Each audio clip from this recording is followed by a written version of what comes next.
Bueno, vamos a ver. Buenas tardes, mi nombre es Abigail, soy alumna del Instituto Meyer del profesorado de Historia y el siguiente video es para la materia Historia de Corrientes. Se va a tratar acerca de el miembro de una familia muy conocida en nuestra provincia. Va a ser un político, militar y unitario que fue gobernador de nuestra provincia y se va a destacar, entre otras cosas, por ejemplo, por haber sido una pieza clave en una alianza que realizó junto a Justo José de Urquiza contra la tiranía rosista. También va a ser tío de otro personaje político muy importante que da nombre a una ciudad de nuestra provincia. Y también aparecen personajes como militares, políticos, cosmógrafos. Todos y cada uno de ellos van a ser personajes importantes dentro de la vida de esta persona que vamos a desarrollar hoy, que va a ser Benjamín Virasoro. Bien, como dije anteriormente, Virasoro fue un militar, político, unitario, gobernador de nuestra provincia, que van a ser justamente en Corrientes en 1812. Va a tener 3 hermanos que van a ser Cayetano, José Antonio y José Miguel. Este último va a ser el padre de Valentín Virasoro, quien justamente es la persona que da nombre a una ciudad que está en la provincia de Corrientes, que justamente funciona como límite con Misiones. También va a ser hijo del cosmógrafo español Juan Asensio Virasoro y de la correntina María Mercedes Corrales. En un principio estudió en la Escuela de San Francisco en Buenos Aires y luego regresó a Corrientes para dedicarse a la ganadería. Se encargó de administrar, por ejemplo, la estancia del ex gobernador Cabral, luego renunció para encargarse de la administración de la estancia de su padre, que va a tener el nombre de San Gregorio.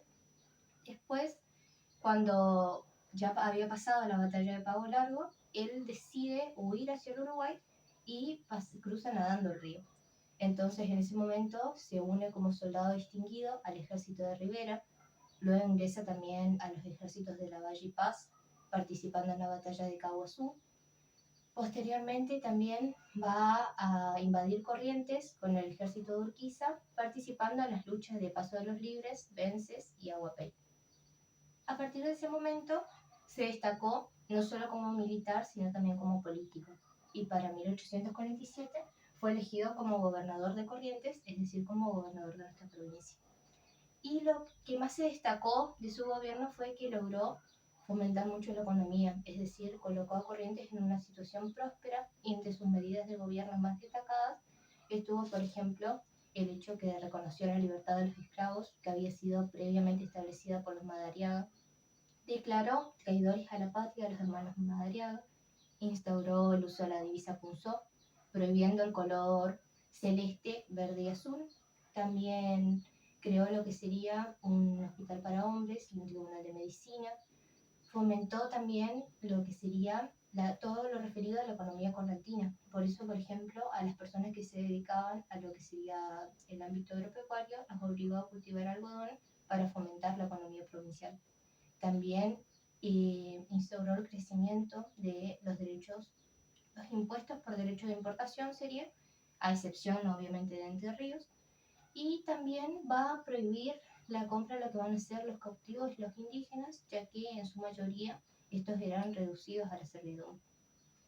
Para 1850, es decir, unos años después, Virasoro va a ser convocado a una reunión por Justo José de Urquiza.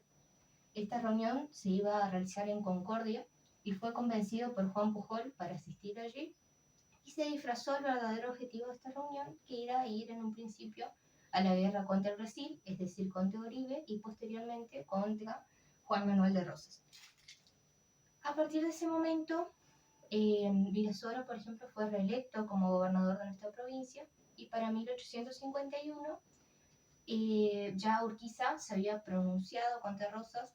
Virasoro había instaurado medidas como, por ejemplo, a antiguos unitarios les otorgó altos cargos de administración y justicia. Y como dije anteriormente, Virasoro se había pronunciado contra el régimen rosista, aceptando su renuncia, y a la par de eso, Virasoro había pedido la suma del poder público. Entonces, cuando todas las provincias se pronunciaron contra Urquiza, él lo respaldó, reconociéndolo como autoridad nacional provisoria.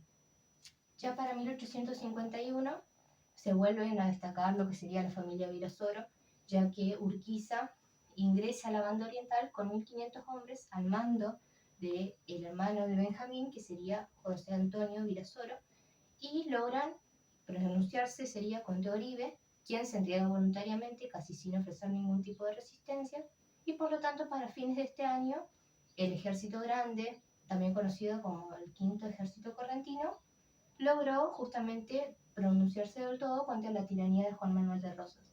Y por lo tanto, para febrero de 1852, cuando se da lo que se conoce como la Batalla de Caseros, se da fin a la dictadura o tiranía rosista.